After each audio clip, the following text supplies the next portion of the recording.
अब हम पढ़ते हैं थर्ड पर्सन के प्रोनाउन ही के बारे में।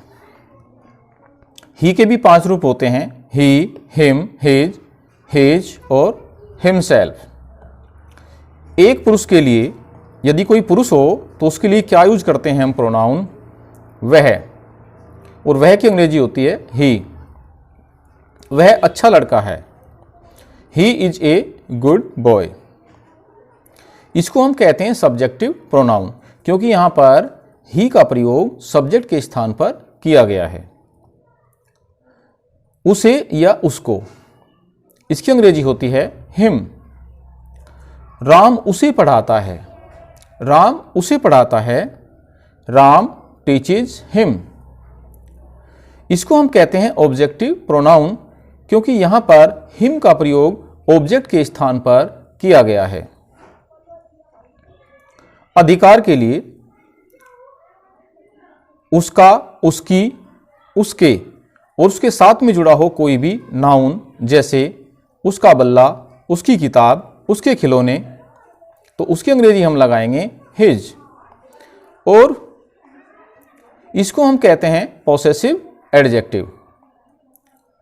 अधिकार के लिए ही उसका, उसकी, उसके और साथ में जुड़ा हो कोई भी क्रिया अर्थात वर्ब,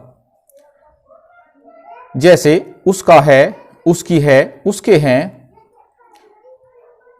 तो उसकी अंग्रेजी हम लगाते हैं हिज, और इसको हम कहते हैं पॉसेसिव प्रोनाउन। एग्जाम्पल देखते हैं। उसका बल्ला उसका है, हिज बैट इज हिज। उसकी किताब उसकी है, हिज बुक इज हिज। उसके खिलौने उसके हैं, हिज टॉयज आर हिज। स्वयं या खुद के लिए अंग्रेजी लगाते हैं हिमसेल्फ। वह अंग्रेजी खुद पढ़ता है, ही रीड्स इंग्लिश हिमसेल्फ। इसको हम कहते हैं रिफ्लेक्सिव प्रोनाउन।